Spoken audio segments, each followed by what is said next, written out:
We have a similar passion for outdoor living, for pretty much everything outdoor living, especially starting with an awesome three-dimensional design and working our way through the build process as well. So again, thank you for joining us today. We want to talk a lot about what's going on in the industry, what we're seeing in our businesses, and free to ask questions. You can easily just ask questions throughout this process. We can see them coming through, and we can answer them as they come through. So Duane, thank you for being here. Tell us a little bit about how you got started in the outdoor living world. Hey, Joshua. Thanks for having me. Are we going to go back from design only, or going all the way back to the beginning of time, how this whole thing started? Let's go from the beginning of time. Let's start out from where I was that typical little kid who followed his dad around, and my father was he was a supervisor of maintenance and grounds for a college campus, Capital University College. And one of the things that he would be fired for this if nowadays, if he did what he did, but he had all these little side hustles, and he would sort of borrow their equipment and go out and do the jobs. And I remember he had access to one of these big tractors. I remember this like yesterday. As we're talking about it, I see the vision of what used to happen. So he had this big garden, and he had this, I don't know, it was a Ford tractor, International, because it was red. It was an International tractor, had the differential brakes, so you hit one brake and it locked one wheel you can turn, and had the mower on the back and everything, had all the different attachments. I used to ride on the back of that while he would cut the grass at one of his gardens. Okay. And so these huge weeds taller than you, that you'd be terrified to run through this place.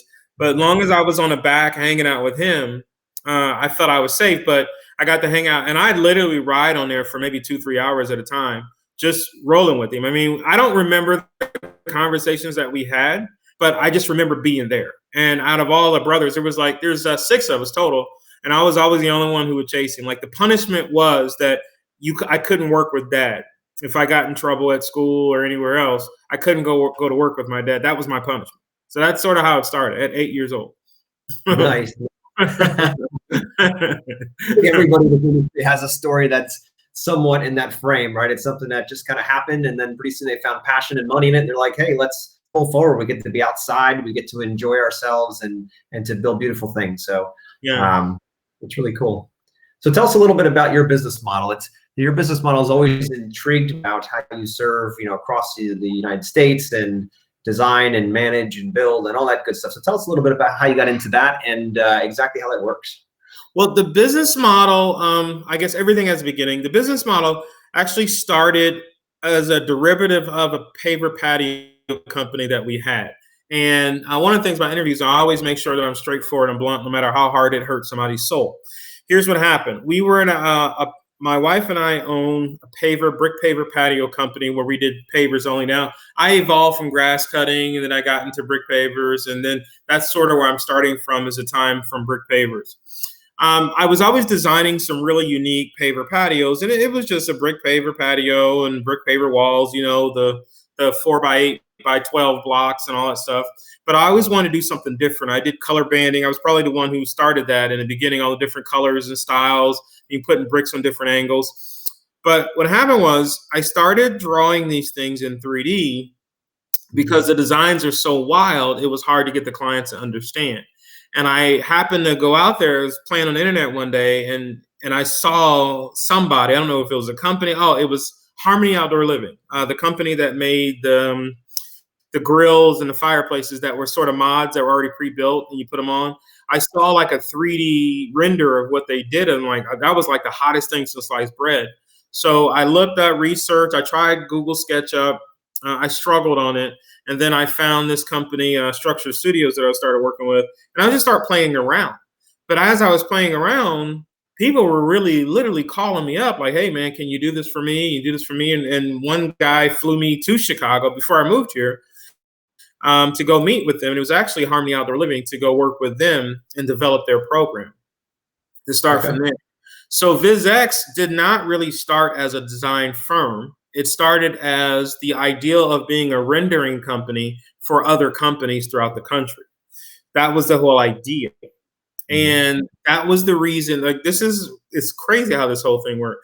that was even the reason of showing that we were nationwide. It wasn't really to show that we'll travel to you. It was to show that no matter where you are in the United States, you can bring us your design and we'll bring it to life in 3D. Well, that was not a good idea. It started off with, very great ambitions, but the amount of money you could charge, the type of work that we were getting from contractors, meaning the sketches and everything else, were not good at all. They were really bad.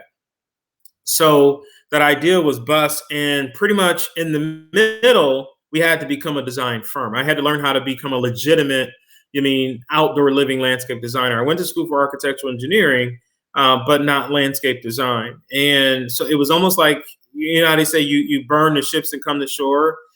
Isabel and I, my wife, had already burned the ships of the construction business, and we came to shore and started a new company. So there was no turning back. So in the middle of this whole render idea, we had to revamp the entire business and say, okay, we're a design firm and we're a landscape design firm. We're going to design. Well, the national marketing was still out there, and people started calling for designs and not just renders. And so I said, let's entertain the idea. And the first job was actually Dolly Parton's manager out in Nashville, Tennessee. He lived Franklin, but I'll say Nashville. That was the first out-of-state job that I couldn't even believe they said yes to. I gave them a price. It didn't matter what I gave them. They paid. I hopped on a plane a couple of days later. I went out to measure, even when I was there, I was scared as hell. You know what I mean? You know how you have the imposter syndrome. Like, did they know they just hired somebody that doesn't know what the hell they're doing, And it came about, it just kept plugging out a few years later. Now we look back 6-7 years later, and we really are a legitimate outdoor living design firm, No, that's really awesome. That's an awesome story too, because so many of us put on this facade that we know exactly what we're doing at every second of the day. But the reality is that most of us are just doing what we need to do each day and figuring it out as we go. So thanks for sharing that part. That's super important. How do you manage projects at a distance? When that's something I think a lot of designers have thought about. Well, I could, design across the country, but if I want to manage these projects or get a sense of how I find good talent, like how have you been successful doing that? It's the first job was not easy, but after a while it becomes easy. It's like anything else. Contractors know what they're supposed to be doing. If you draw the detailed plans, you know how to follow plans. If they can talk on the phone, you can have intelligent conversations. Everybody's phone has photos. So 5 photos in the morning, 5 photos at noon, and 5 photos in the evening. It's not as hard as you think. We price in the flights, and I rarely get hotels. I have so many rental car points that I can get the cheapest rental car and end up with a BMW because I do it so much. But it's not as hard as you think. I also found out that most of the time, the contractors who are really good are the ones who pays the bills and do their stuff on time, and the suppliers know. So whenever you're looking for a specific contractor, go to the local supplier, meet with the managers and talk to them, let them know what's going on, what you're doing, and go from there. And then that particular contractor that you're working with, if they're good, they normally have a group of good guys that they like to work with and they'll vouch for anyway. And so you just start building teams wherever you are. And Josh, you know what it is.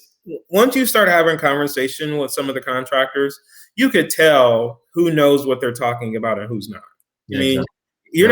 There's just some key elements that they say, and you have a feeling. Nowadays with technology, we're starting to introduce some Nest cameras too. And so we can install 2 or 3 Nest cameras on the back of a house or in a tree, and we have live feeds of what's going on 24/7 too. Interesting. That's one way to always be able to touch base and make sure everyone's doing what they're supposed to, and you can watch progress and you can answer questions for yourself right away. That's pretty smart. And is that a technology to integrate, or is that pretty simple? Pretty simple. As long as you can tie into the clients, the homeowner's Wi-Fi, which they don't mind giving it to you because you can give them feed access to do that. We're even thinking about implementing that on our local jobs here too. Mm-hmm. No, it's great. Yeah, and you don't have to go out and run around saving the fuel, especially now, right?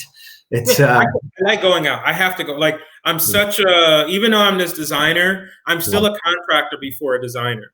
So running out to jump on those machines and jump on the excavator and the Bobcat, man, you don't understand. That's my day.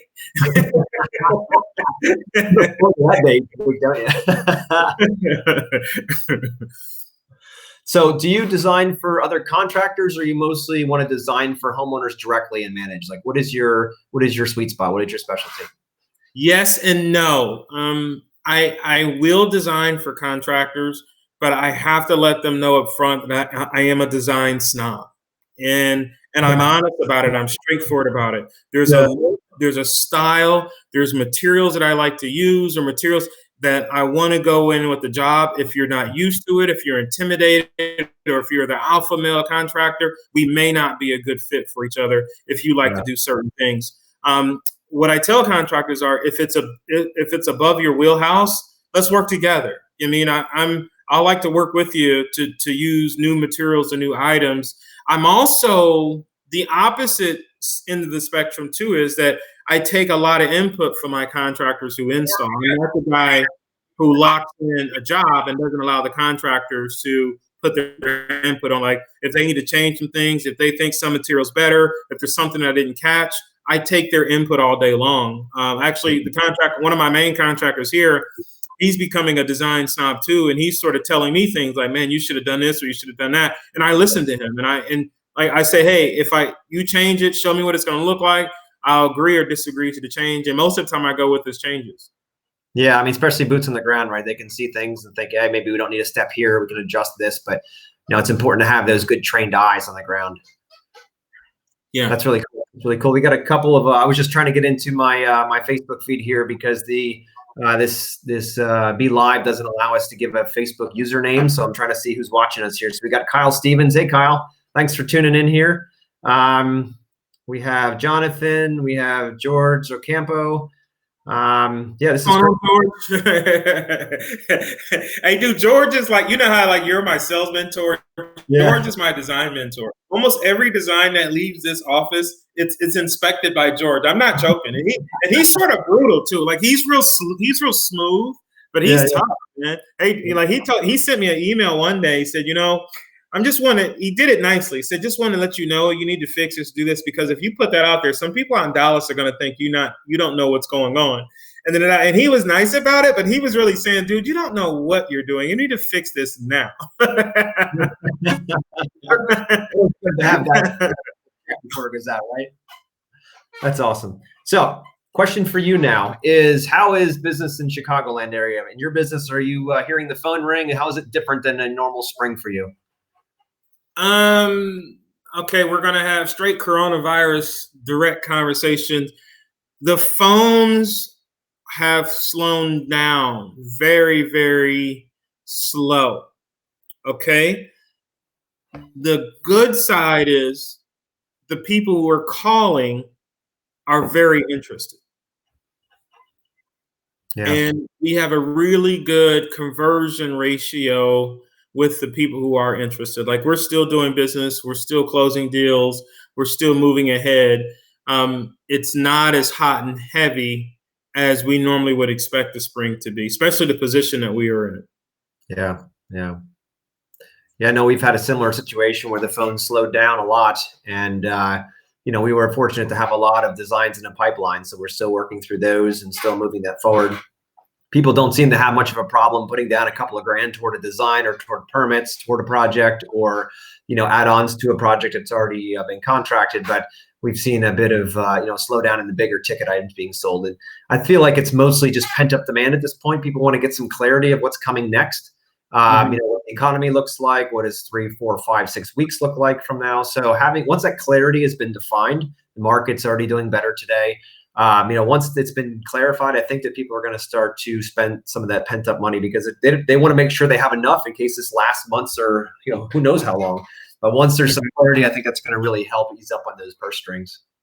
Yeah, even we had to. I still have designs on the table that we had already signed before any of this went down. But like I said, real coronavirus conversation, I went through almost a week and a half where I couldn't think. And then I had to figure out what gear I was in. Like George, him and I talked, and if he's still on here, because it only says Facebook user, doesn't show who's there. Exactly. But what's happening is you have to have that mindset, because there are times when I wake up and I'm in that marketing mindset, and it's market, sell, sell, sell, market, get more, get more, get more, get more. And it's even a different position in my home office. I mean, I like right now, I am sitting at the location where I market, follow up emails, have conversations with you, do all those things. But then when I'm designing, I'm chilling on the couch with my feet kicked up, listening to some tunes. So there's two different worlds that I have to be in, and I have to figure out which one I'm going to be in. For the first 2 weeks when this whole thing went down, I wasn't in that creative space. I wasn't in that world. I was in that, let's secure the bag. Let's hustle hard. Let's figure out what we're going to be, because you know how it is. If in our mindsets, if we can't go to work tomorrow, we thought the world was going to collapse. How that's how we always thought as contractors. Like, if we can't work tomorrow, the world's going to collapse. Okay, we can't go to work at all. The government says you can't leave your house. So it's a whole new mindset that we had to be in. So it took me a while to kind of calm down and nestle in. Some meditation, some hardcore deep thought, some inspirational music and stuff like that sort of got me back into the groove. And now I'm designing again. I just drew a crazy banger this weekend that I present to the client tonight. Nice. And how will you present that to the client?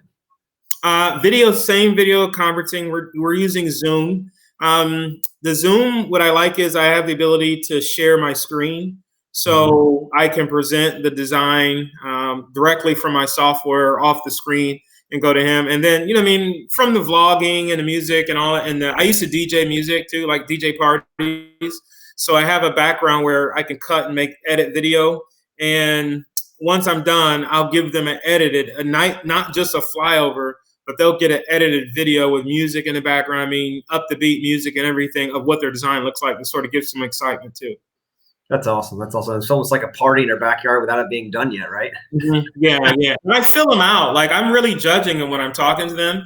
And if they're country, it's going to be like a country tone. If there's some party animals, it's going to be some high energy, UPW type, your heart racing stuff. If you're laid back, I could tell you smoke a little bit. I might have a little bit of Bob Marley or something in the background. I try to fill out who I'm working with. Yeah. No, exactly. Make it, personalized to them, because that's going to be a better connection. They're going to get tied into it. That's how they're going to use that space. So it's got to be modeled for that. So I love that you do that. It's really cool. Yeah. Really cool. Hey, Alan here. Alan Burke. He's just posted this over to the Green Meridian page. Thank you, Alan, for that. Patrice is watching and Patrick is watching. So this is great. We got lots of people looking. Hopefully they're getting some good information from this, things they can use in their businesses. So have you sold any designs or projects in the last few weeks? And if so, how did you do it? Yes, I did. I've sold several projects, design projects, and I don't know. I know we're not selling what you do on this, but to keep it real, Josh, I did it from what you taught me, like, I know we're not selling, and I got to try to say this without selling. I almost feel like I'm going to win in this process because of what I know. And I'm going to win across of a lot of people. And a lot of people are not going to know what I know, because what we've been learning for the past several months is there's a process that we follow. And it's so powerful and so strong that whoever's going to do business with us or want to do what they're doing, they're going to do it at us because of who we become as a business and how we operate that. So yeah, I know we're not here to sell and plug, Yes Express, but you asked a question, and that's really how it's done. I appreciate it, Duane. Yeah. It is incredible. I keep thinking about how many people that are out there that are thinking that once this is over in a few months, a few weeks, whenever it's going to be, that it's going to go back to business as usual. And they're just going to sit in their seats and the phone's going to ring and people are going to start spending again and everything's going to go back to the way it was a few months ago. And you and I both know that's not the case. And the people that are going to succeed in the new economy, the new frontier or the after Corona economy, are the ones that are doing the hard work now. The ones that are looking at their businesses very critically and thinking, all right, where are we spending money that we don't need to? What processes do we have in place that aren't working? How am I going to invest in myself right now in order to build the business? When it comes from a marketing side or from a sales side or from whatever side it might be. it's really important now to be thinking about how we're going to be retooling our businesses to be prepared for what's coming, because it's not going to be the same it was a few months ago. That's a given. So the ones that are going to do best are the ones that are sharpening their tools right now, the ones that are preparing for, not the ones that are just laying in wait. So, I appreciate to hear that the system's working so well for you, and I know you've worked very hard to implement that, and it's great to see the fruits of your labor for sure. Mm-hmm. Yeah, I mean, we have the nest. We even had a nest egg, like we talked about it. Like, we had a nest egg coming into this, unlike any time other before, because we've been implementing the processes for a while now. Yeah. You know what I mean? And then what I really like about the process is not that we're getting the deals, it's we're getting the deals that I want. The stuff that when I used to go through looking at magazines and looking at, that's how, let's be real, that's how all of us really good designers, we're copying somebody else's stuff. And we're not just copying it, we're making it our own, but we're like, man, I want to do that. Like I want to do the concrete with the gravel between the cracks. You know what I mean? But you got to find a client who's going to allow you to do that. And then you stress your mind out trying to figure out how you're going to get it to work. And so what I'm getting is I'm getting that type of client who's allowing us to do whatever. And now I'm also getting the courage to tell people that we're doing it or we're not. You know what I mean? Either I'm doing it the way I want to do it, or you find somebody else. You know what I mean? Like, there is that thin line too. Of getting that type of client who's allowing me to be the designer that I want to be, and still respecting their house, their budget. You mean stuff like that? There's like this thin line that I'm loving.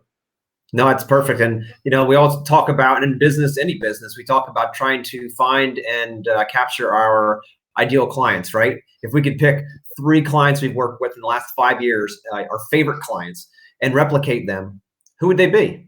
What do they like?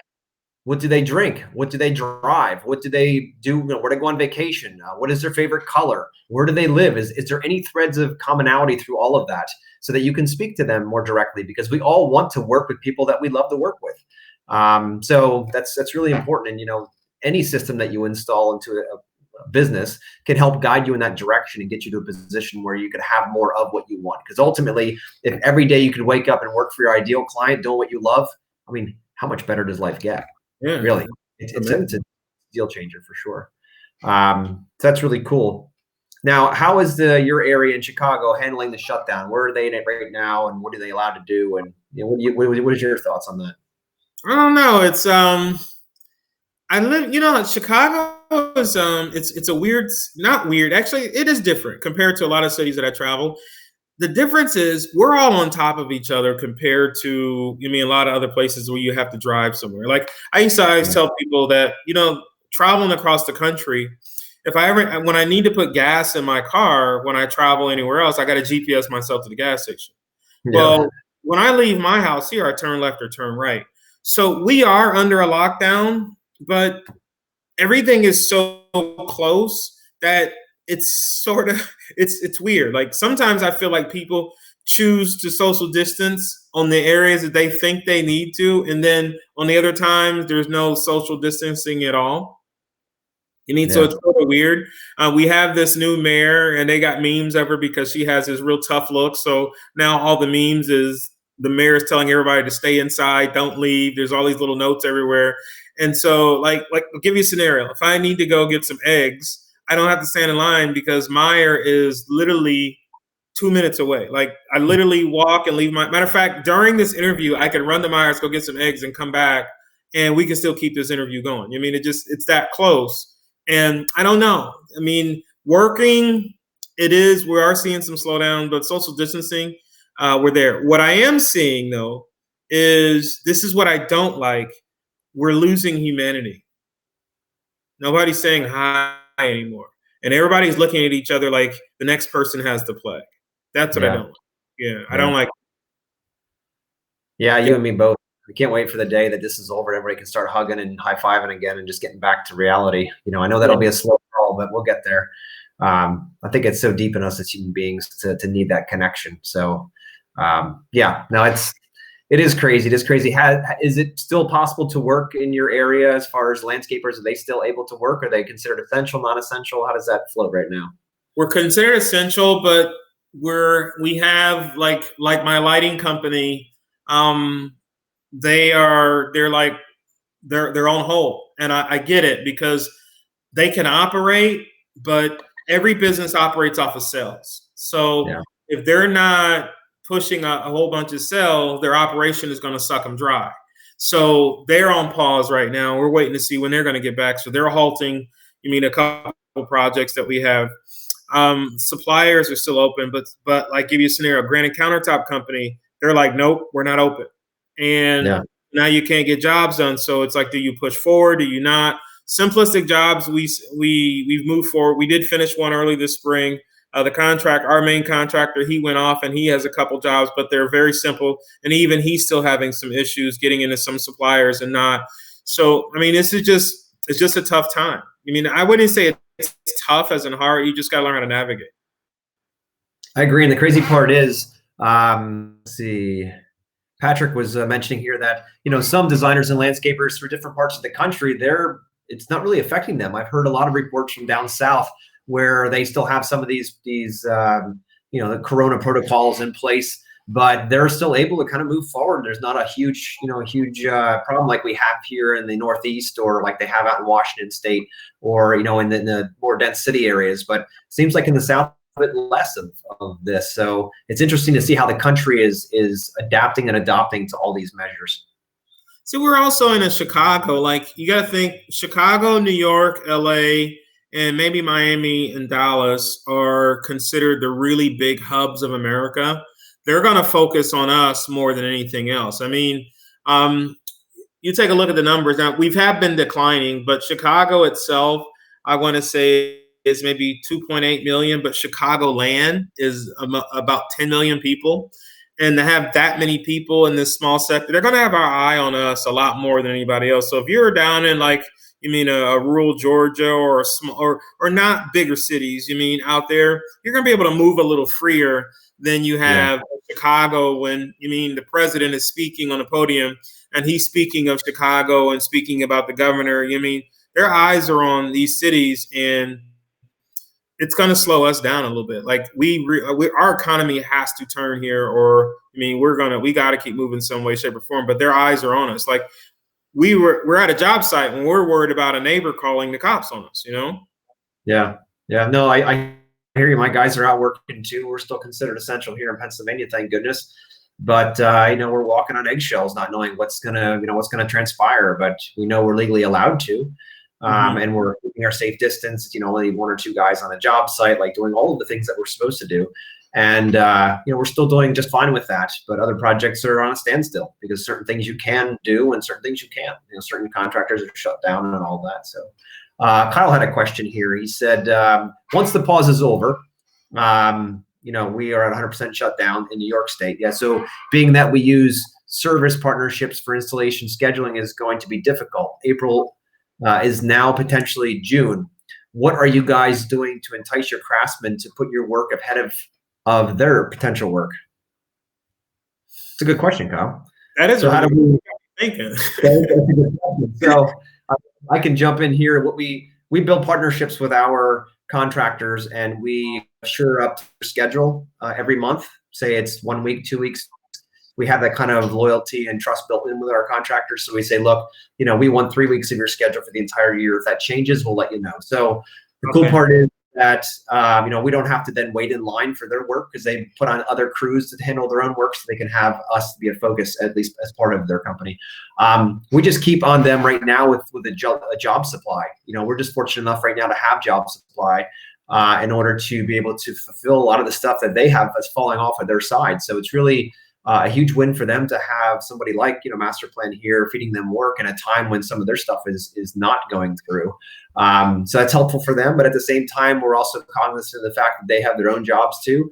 But again, once you find the right partners, it's a matter of having that conversation where they know that you are a priority. If they want your constant feed of work, you need to be a priority within their schedule. So that's how we're working it now. If we were a complete shutdown, we would just be focusing more on saying, look, guys, these 9 projects are sold. You got my deposits for everything. We need them to be the first 9 out of the door. And working through them and just be human, just could have a conversation. if the contractor has their mother's house to do and it's something they promised to be done for the 60th birthday party, you give them a little bit of leeway and let them do that. We're all human. We're all trying to work through this. But, you know, anybody that finds value in your relationship, especially with a design to construction side, they're going to do whatever they can to fortify that, especially now where economy is not as strong as it was just 4 weeks ago. Seems insane to say that, but it's amazing how fast things have changed. But that's what we're doing over here. We just keep that loyalty together, and it's been working out really well. How about you, Duane? What are your thoughts on that? You know, I'm going to say that issue is not going to bother us. Like our contractors, we sort of talk even when they're not even on our jobs. We sort of have a conversation daily or every other day. Like, we're inspiring each other just on how to operate, how to live, how to run. I mean, my contractors, they're giving me ideas on how to operate a better business. I'm giving them ideas on how to operate a better business. I mean, we're more of a friendship-based, life-based anything. When we start, the times that we're available to start and the homeowner can accept the times is when we start. You know what I mean? As we realize that we can lose a day and 2 days, and as much as we don't, we're being forced to shut down for months now. Yeah. And we're still living. So I don't think we're going to have that problem. Matter of fact, I'm not even going to make it a problem. Got it. Yeah. No, that's cool. That's cool. Good question, Kyle. Hey, I see Naomi's watching. Hey, Naomi. And Jason's also on. So let me see here. Another question for you. So what are your plans for the next 4 weeks? I'm going to play my puzzle. That clear puzzle. I got like 5 puzzles, so I'm going to work a little bit, play my puzzle some, and work a little bit more and play some. I'm still trying to figure out how this day works, you know? But, I don't know. Like, it's like, I think you and I had this conversation before we kicked on. The entrepreneur, the hard worker side says, get your acting gear, get to work. But the real human side of me said, man, just chill. Like, what are you going to do? You know? So once I figure out that battle, then I'll have a better answer for the next 4 weeks. Just straight up, I have the same plan that I have put together before this all happened.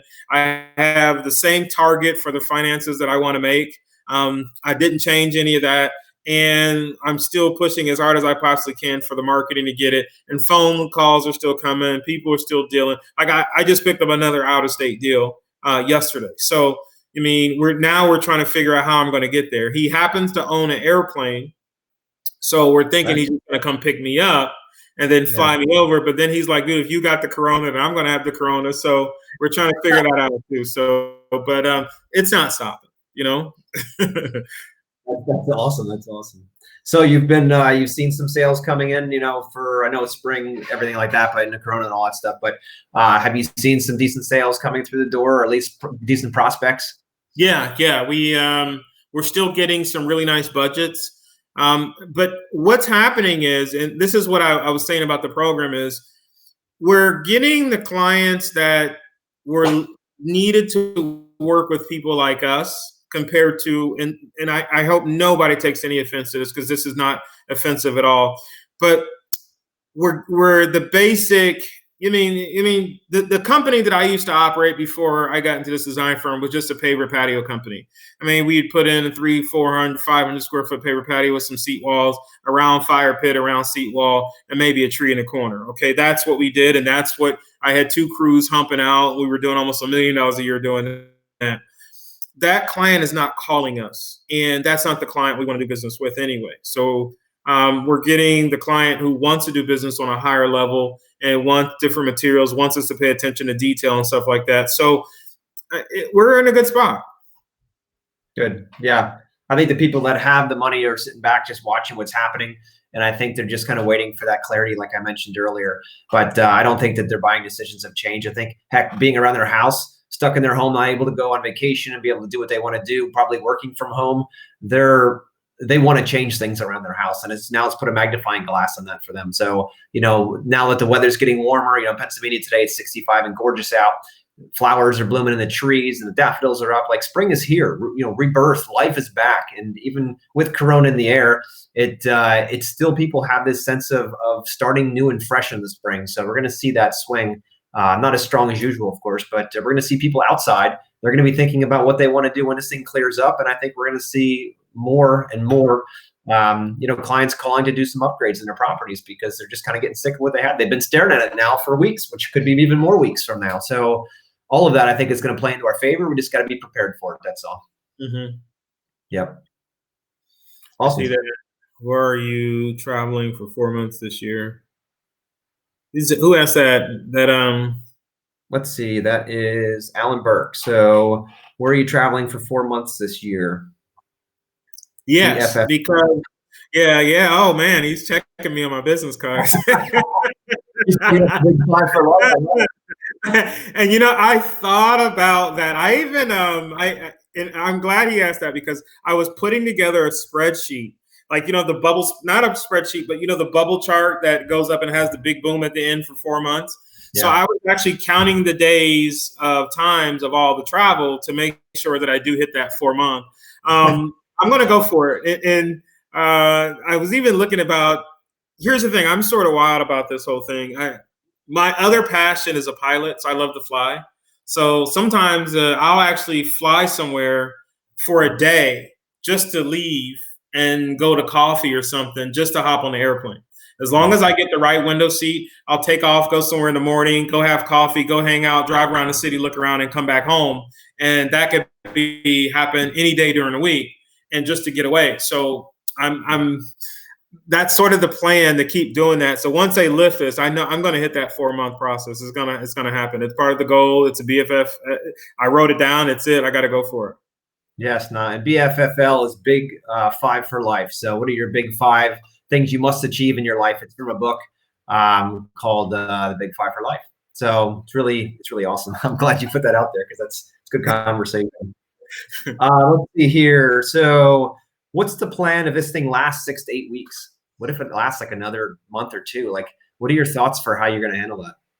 I'm just going to keep riding, just going to keep riding. I'm going to keep inspiring others. I'm going to keep meditating every single morning. I'm going to keep the running going. I'm going to keep the work going. We're going to survive and we're going to make it. And regardless, we only know we're only projecting what's going to happen from what we think we know. That's it. We don't know the not knowing. So everybody has this anxious mind or mindset. I mean, today was a beautiful day and it's going to be a beautiful day tomorrow. If it rains tomorrow, it rains tomorrow, but I'm still going to be who I'm going to be regardless of how long this thing's lasts. So we'll be okay. No problem. I have no doubt. For sure. I know a lot of thinking about how long they can, keep their cash flow going, even without, government assistance, if they can keep projects coming in, especially some people that are on complete, shutdown where they can't even, add anything to the books. They can't even do anything. So I guess that's the bigger thing, is just to see how long this lasts. Again, the market's showing some positivity today. I guess some cases, and don't quote me on this, but I think some cases in certain cities are starting to slow down or at least hit the top of a curve and change. So there's optimism, and that's what we need now, is a lot more optimism and less pessimism. It's going to help. It's going to, for sure, no doubt. That's what we need to pull us out of this, is just more positive people and positive thoughts, and to shut the damn TV off. It's probably the best advice. Even if, like, all the hospitals and all the shift they put on the coast of New York, they want to go out to LA. If those ships only have 5 people in them, if those hospitals they just built with 3,000 beds only have 10 beds, we win. Like, yeah. It's not that, well, damn, it didn't happen and these people didn't do all that. No, we won. We figured it out. So, like, and even all this extra precaution that's going down, if we don't have to use any of that, if I don't have to use any of my emergency funds, I win. I mean, we have this mindset in this America that everything has to hit the negative outcome, So, well, you had this emergency set and you didn't use it. So no, if I don't have to use it, I win. And if we don't, like I said, if we don't have to use these beds and all these people in the police force and the National Guard, if they just stand around and twiddle their thumbs and tell jokes to each other and play on what's the TikTok all day long, we win. You understand what I'm saying? So I hope we're in that position and it doesn't get any further. I don't want to see anybody die from this. Exactly. Yeah. No, that's super important, and it is a lot of precaution. I think some areas might be going a little hard at it, governors and everything, but I think they're doing it for the best reasons. The goal is to protect the people. You know what I mean? And like you said, if they're going at it and it becomes twice of what it really needs to be, and we see that it was way overblown, well, so be it. It's better than zero happening and everybody getting sick and it being a whole different animal. So we just have to take that into consideration as they keep rolling out orders. It's just that this is unprecedented, in our recent history. So it's just very interesting to see how our generation will handle it, and everybody around us, and different cultures, and how connected we are as a human race now, more than back, in a world war or back in the early 1900s when there was other flus and pandemics and things. It's just a very different world now. So it's very interesting to see how it's handled. Yeah, we're in a different mindset. Yeah. So how has this outbreak, how has it changed your business? Either how you do business or how you conduct or what you're thinking? Like, how has it changed your business? It has not really changed the business at all. It's just we're honing in more on what we do and to do it better, but it hasn't really changed how we're going to operate or anything else. I mean, Isabel, my wife, is my business partner or teammates, and she's always focused on customer service. Yeah. And so she's pushing that harder than ever before, but she's always been on top of that just in general alone. So that, I mean, nothing. And then the process that, the Yes Express process is working on, we're following the process. We're also adding our customer service piece to it. And so nothing is really changing business wise. I mean, we're still business as usual, just not as many phone calls. That's all. Yeah. But do you think you've implemented more video, technology, if you will, into your conferences and meetings? You think there's more now than there was before, or do you think it's about the same? Locally, it is. Locally, I'm doing more video conferencing, but I've always done video conferencing out of state anyway. Like, when I fly in to meet a client, I'll talk to them, do what I think. And then once we present the design, it's always video conferencing. So that's sort of, we haven't changed. Like, even the marketing, social media marketing, I actually sort of took a break from the heavy marketing from what I normally do. I'm normally attacking it a lot more. There's so much loudness out there, and I know, the Cardones and everybody says kill. I'm still hitting, but I'm hitting a little bit more strategic now, and I'm not just blasting a bunch of stuff in people's faces anymore. Yeah. Fine tuning it, right? Getting it much more precise and know exactly who you're talking to. Yeah. That's really cool. Sweet. So what advice would you give to other design, build, or design manage businesses in this landscape industry? What advice would you give them at this point? I'm giving it now. I'm sort of, on a level of mentoring where I have a lot of other contractors and business owners that call me up throughout the day, and I'm always giving back and mentoring, and it's mindset, really. Like, after all this is said and done, it's what you're thinking about things.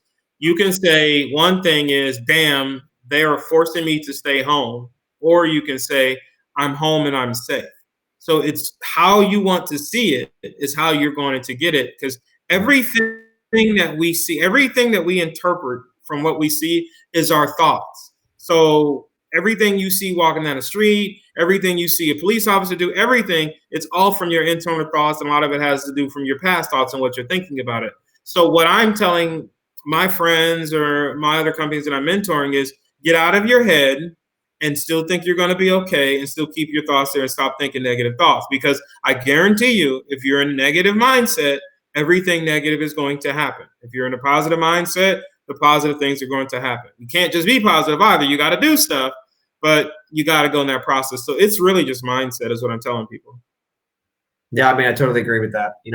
We every single human being is responsible for their own mindset. It's the world doesn't happen to us. It happens for us. So it's the focus of knowing that each day is going to be a beautiful day. And maybe we have more restrictions than we normally would on a normal beginning of an April in our businesses and our personal lives, but we've got awesome air to breathe. We have sunshine. We have everything we could possibly want. I've been thinking about this more, where in the last few weeks, I spend more time having dinner with my kids and my family.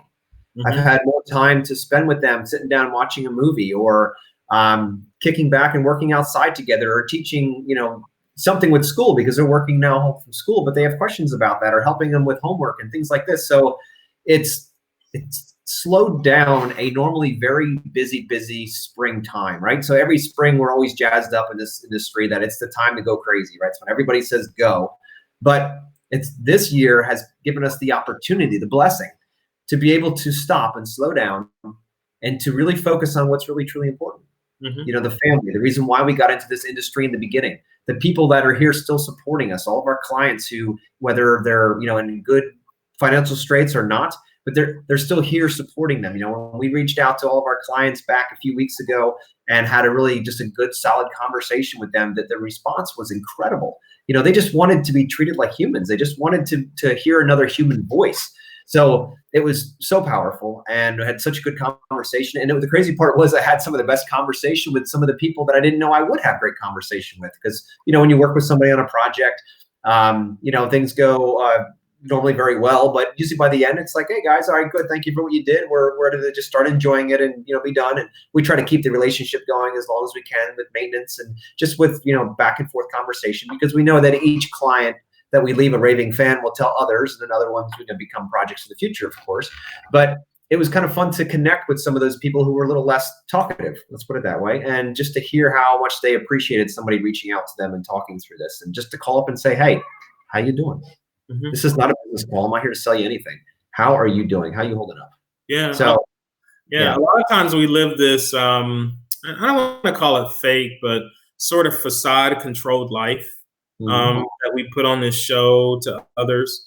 I think times like these, you get to sort of pull that veil off and have real conversations with people. And then you realize that they're just like you. They're thinking the same thing, no matter where they are. I mean, I have family members and friends all over the world. So, I mean, I think you're sort of the same thing. And no matter where they are, it's the same thing. They're dealing with the same thing. Yep. I mean, same conversations. Yeah, it's all human. Yeah. Like there's something that Alan Watts, I'll come back to it, but it's something he said that was real powerful. I was actually going to say it and you were speaking, and it went right along what you were saying, and I sort of lost it. But it was real powerful, sort of what he said, and I wanted to repeat it, but we'll keep talking. No worries, no worries. So how do you think that this whole Corona outbreak will change our industry long term? Do you think there'll be any big changes? How do you think it'll leave its mark on our industry? I don't think so, and that's sort of what bothers me, is because I don't think so. I think that once this is over, I think just a bunch of people are just going to go back to business as usual. Yeah. And after it settles down, it's going to be there, and I think that's going to be a problem. We're at a time where I'm seeing that clients would spend more. They want to be a little bit more art. They want a little bit better products. They just don't want to do the same old stuff. But I think there's just going to be a lot of, let's go right back in. Let's just chase the money because we got bills to pay, because we feed the beast. That's one of the statements that I can't stand the most, is where contractors take on jobs that they really don't want because they've sold themselves the story that they have to take these jobs in order to pay the bills. And when you slow down and pay attention to what's going on in your business and who you are and what you are, you really don't.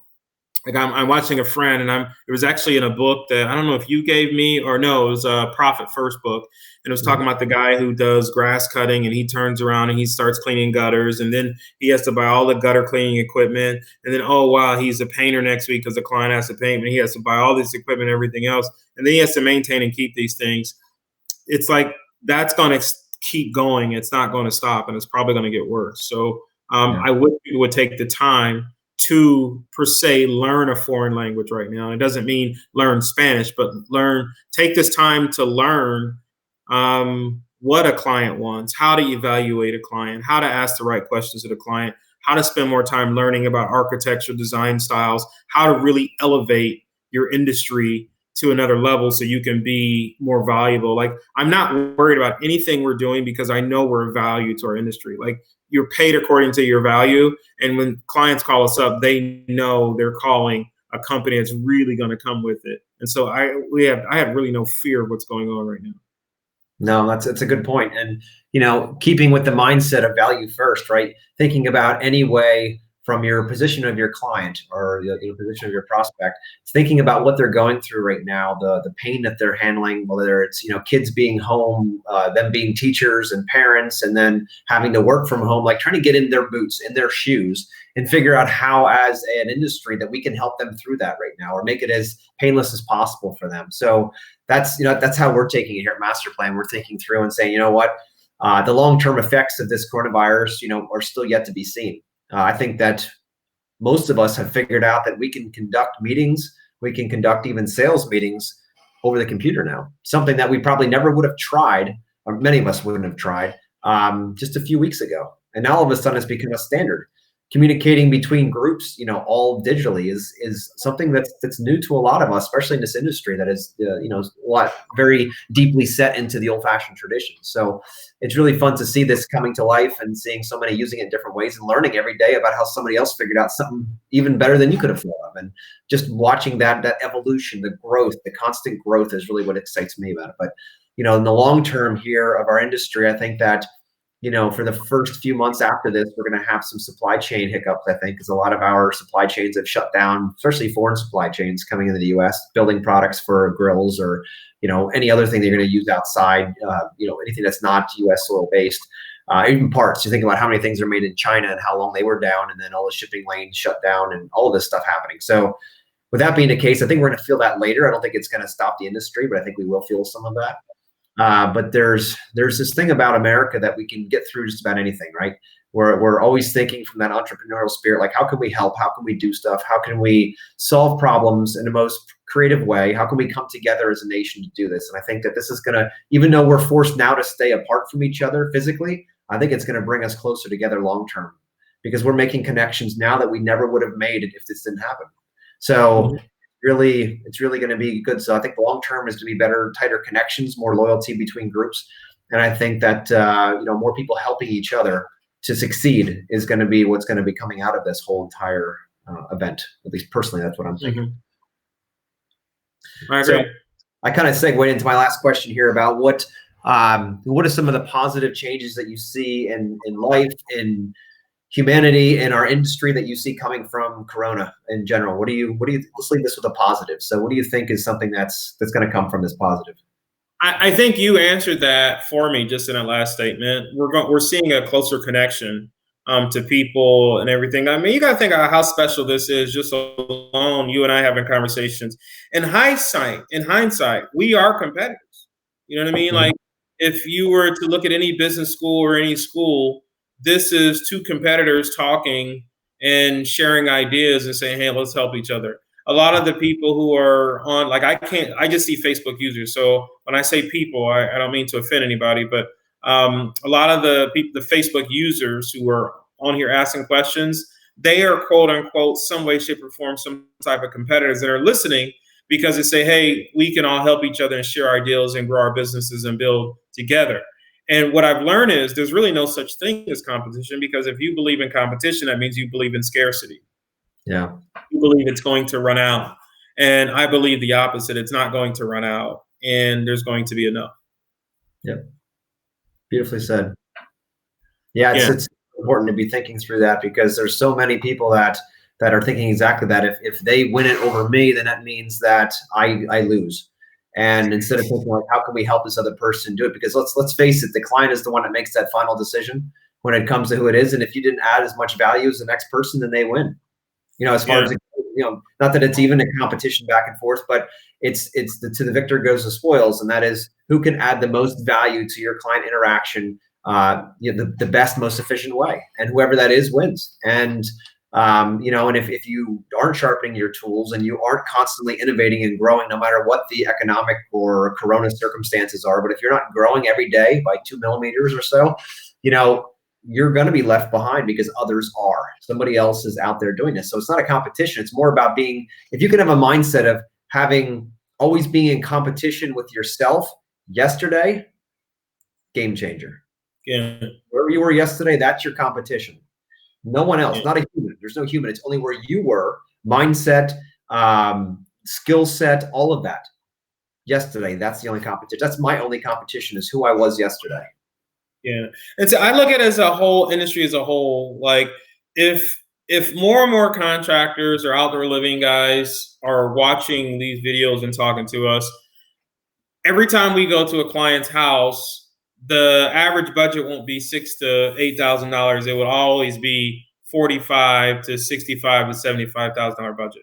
Yeah. And that's not based upon money. I'm not using that to throw a money dollar sign. That's based upon they understand what needs to happen in that backyard to create an oasis. It's like a kitchen. Like, I mean, people know when they call a kitchen contractor, they automatically know it starts at 45 grand and up, and be upwards of 100,000. For some reason, the industry thinks if you call a landscaper, he could be 3,000 to 6,000. Now, granted, since this whole Corona happened, that matter of fact, let me take this before Corona. Since our sales process has happened, we've lost that inquiring client. Okay, but that inquiring client can still be that higher echelon client if they're educated. You mean, because they're the same ones who went out and bought a BMW yesterday. So to say that they have a $200,000 or $250,000 house, let's not do anything nice in their backyard. I think that's backwards mentality. And I wish that these are some of the things that can be implemented to our design, to our industry as a whole, is to sort of create that space. So I look at it as a holistic approach than just what I'm doing. That's why I'm mentoring so many guys. Like, there's guys you probably see out there that's drawing designs, and you don't even realize that I'm in the background telling them, hey man, change this, move this, or don't do this. I don't like this. I did like that. I mean, it's going on almost every single day. I just don't feel like I need to be the Superman to brag about that. That's what's happening. Yeah, no, totally. And there's a lot that's going on, and as long as we can help each other out through this time, that's the main thing, right? We don't worry about the competition side of things. We focus on how we can all help each other, human to human, because at the end of the day, that's what we are. And that's just how it works. So yeah. Does anybody watching have any other questions for either Duane or myself here while we wrap it up? Yeah, so when you're looking at it, Josh, you can see the names, or I'm actually just I'm my Facebook right now. I'm watching it on Facebook. That's why I keep looking down to see who it is. Okay. It's crazy that it doesn't allow you to see it on the one side, but anyway. But now, yeah, Alan had a question about how are you handling staff unemployment layoffs, and are you applying for PPP? Was this question for you? Okay, yes, and yes. No layoffs.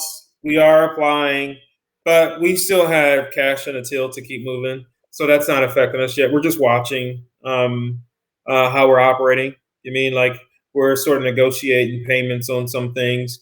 And I mean, it's not the easiest thing in the world. It puts you into a feeling that you don't feel right, but it's like, I got to be smart about it. You know what I mean? I can't just give you everything. So I'm still making payments on things, just negotiating a little different.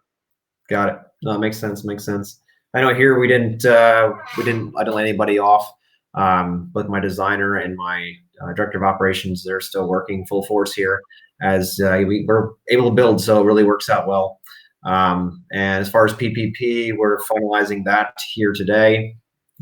Just waiting for some information yet from my accountant, because our bank just opened up yesterday for applications, and they sent out a whole laundry list of supporting documentation that needs to be part of that. So we're just finalizing all that stuff. But I had a good conversation with my financial advisor about exactly how to figure all those numbers out, which was very helpful. And it's really a simple process. It's just a matter of understanding where the numbers need to come from, what you can and cannot include. And I think, I'm not positive of this, but I think that the banks have a lot of say in some of the rules and what can happen too. So I don't know if that's all SBA based or whether that's also the bank has some say in it as well. So we're learning this day by day as it rolls along. So it'll be nice for that to work out and to help keep everybody going, because it's my goal to keep my people tightened up and so they know they have a job to come back to every day. And because it's our mission. It's our mission to change the world, to change everybody's lives one backyard at a time.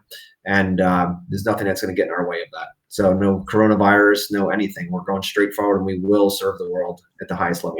I like that. Yeah. So cool.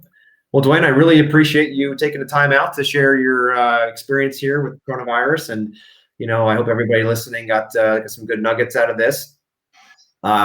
So this has been really great, and I really appreciate it. So if you have any other questions, you can, go into the S Express group. You can ask questions probably underneath this video, I assume, and we can answer back out to you, of course. And you know, if you know anybody else that could benefit from information like this, invite them into the group. You know, it's we want to grow this group up to a position where you know, all of the landscape design build professionals around the U.S. and heck, the world, we can have conversations like this quickly, effectively, and yeah, that's basically what the group's designed for. On top of all that, I'll be coming out with a bunch more every couple of days. We're going to be doing another interview with another awesome outdoor living specialist like Duane. Here we have another one Thursday, another one on Saturday. So we're going to move around the country, keep talking to different people, see how they're handling this this you know, Corona situation, and we can all learn something from it. So again, I appreciate you taking the time, Duane. Anything else you want to say in closing? No, I'm good, Joshua. Thanks for having me on. No problem. Thanks a lot, guys. All right. Have a good one. Thanks. You too. Take care.